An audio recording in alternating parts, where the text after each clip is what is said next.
Hey everybody, it's Teacher Amy here, and today I am giving you a little quick snippet video on CamTwist. Now, teacher confession, even though I have a lot of CamTwist tutorials on my YouTube page, I really don't use a whole lot of what is built into CamTwist besides the Desktop Plus and the picture-in-picture that I use for my Google Slides, because that's what I use in the classroom most of the time. But if you scroll through step 2 over here, there are so many different effects. And I'm here to tell you specifically about one, but I wanted to kind of highlight a couple of other ones.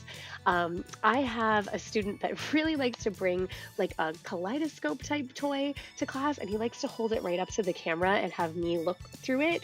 And so when he was doing that with me one day, I thought, oh, I'm gonna get him. So I actually turned on this little twirl effect here, and I was going like this, and the kid was like freaking out. He thought it was so cool. So there are a lot of these different kinds of rewards, and I've actually put them together into a saved set that I have called Effects Reward. And I put together like one of these, like a squeeze one.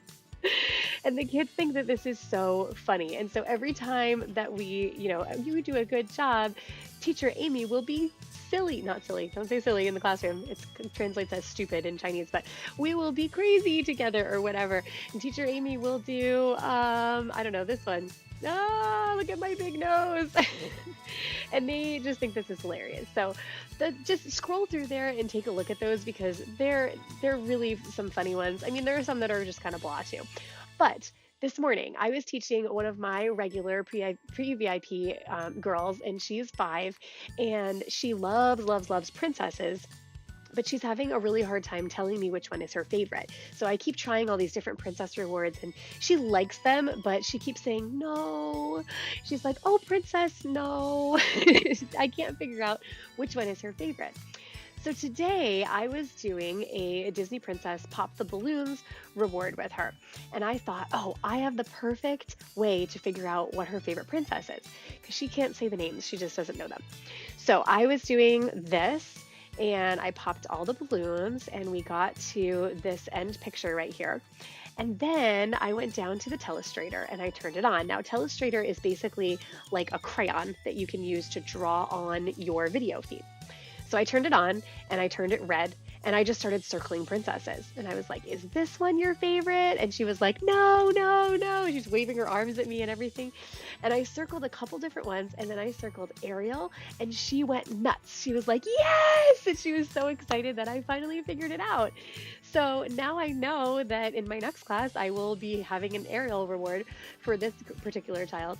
But this is really cool. So you can use this. You can obviously use whatever color you want. When you click on it, it will bring up this extra little window here, and it will show you your preview, and you'll be able to draw right on the screen here. You can change the size. So if you want to make it really thick, if you want to be making big lines, you can do that, or you can make it thinner or whatever.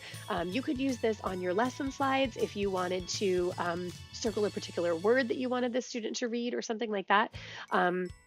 There are, endless possibilities to drawing on the screen. However, make sure you clear it before you switch your video feedback, because that happens. It doesn't, it stays on the screen until you clear it out. Another thing that I was having fun with one of my students doing is like I was drawing a mustache on myself like this. But remember, if you move out of the screen, it's going to stay there. So you have to find like the sweet spot. But just a couple little funny things that you can use in these effects to kind of play with your students, make class a little bit more enjoyable, but also to find out about them too. If you have a trial student, somebody that's brand new to you, or even just a student that you've never met before, you could put up one of these slides that has all the princesses or all the superheroes, or, you could make your own slide that just has, a couple of different things like animals or sports or whatever. And then you could just start circling, do you like this? Do you like this? And then because Google Slides is so easy, you can go up to the drive up here and then really quick just type in, turn this off first so they're not watching you, but type in, whatever they have decided on, and bam, you've got your reward. You just turn it right back on again as soon as you find the file that you want. So I just wanted to share, because I thought that this was a really cool way a new way to kind of interact with your student, especially those younger kids that don't have the words yet. So I hope that is going to help you guys out. If you try it in your class, make sure you comment below and let me know how it went. And that's it for today. Happy teaching, everyone.